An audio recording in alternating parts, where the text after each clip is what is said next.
Jean, puisqu'il est question de politique, c'est vrai qu'à démocratie et spiritualité, c'est une thématique qui revient régulièrement, hein. Vous en étiez d'ailleurs assez récemment invité et auteur discutant sur ces questions-là. Où est-ce qu'on en est Alors, oui, il se passe quelque chose d'intéressant parce que le groupe éducation de, de démocratie et spiritualité est en train de renaître grâce à une jeune femme qui est arrivée, qui a une formation en sciences de l'éducation, et aussi Gérard Lural a accepté de collaborer. Par ailleurs, il y a un projet qui en est au BABA, mais le GREP de Toulouse et démocratie et spiritualité pourraient peut-être unir leurs efforts pour essayer d'organiser une sorte de colloque sur éducation et spiritualité. Voilà. Mais qui ne serait peut-être pas l'intitulé exact, mais c'est le sens de cette histoire. Un petit peu dans la suite du petit livre que nous avons publié là-dessus il y a quelque temps. Ce qui m'a intéressé particulièrement ce soir, c'est l'interrogation d'une jeune étudiante qui s'adresse à Christian Verrier pour lui dire « Je veux faire quoi de ma vie ?» Et c'est vrai que lorsque les enseignants sont confrontés à ce genre de questions, ils sont très démunis.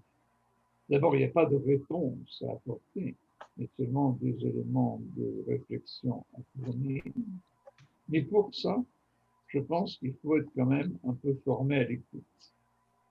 Et donc, une priorité dans les actions que nous menons me semblerait aujourd'hui d'insister sur la formation à l'écoute des enseignants, mais pas seulement des enseignants. Je veux dire, il y a des personnels encore dont ça pourrait presque être la vocation première. Je pense aux conseillers principaux d'éducation, aux conseillers d'orientation, aux psychologues scolaires, etc.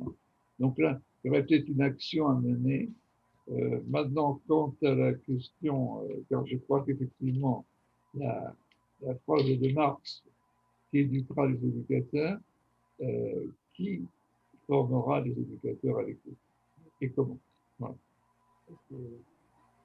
Bien, si tu veux, Jean-Luc Camus, j'étais un ami de René Barbier, et c'est par René que j'ai connu Christian. Ado m'intéresse beaucoup, et paradoxalement, j'y suis venu par Albert Camus.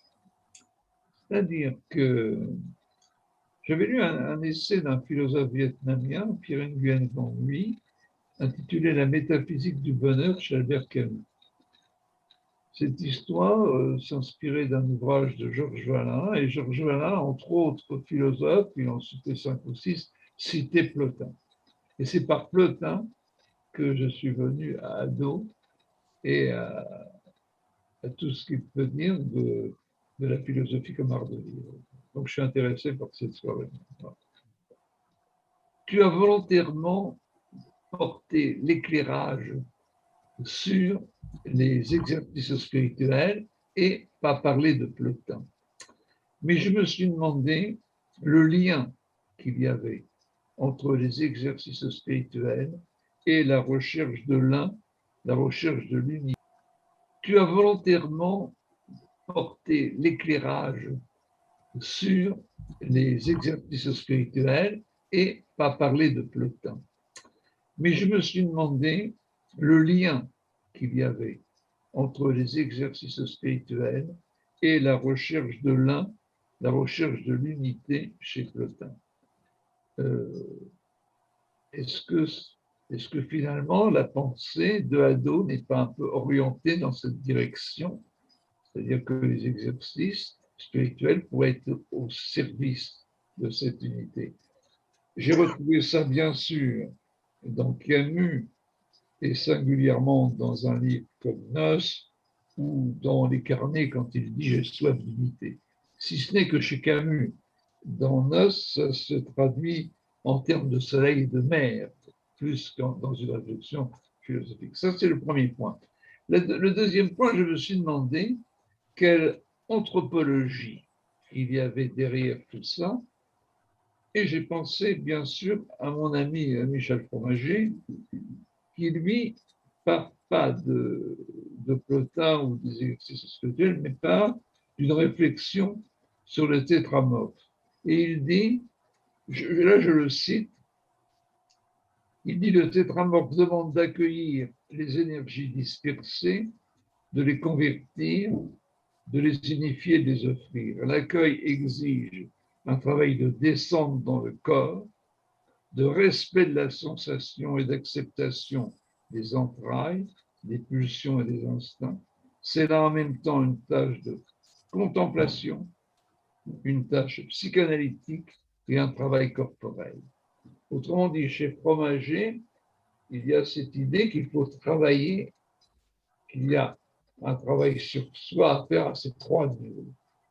Est-ce qu'il n'y a pas quelque chose comme ça chez Hadot derrière les exercices spirituels?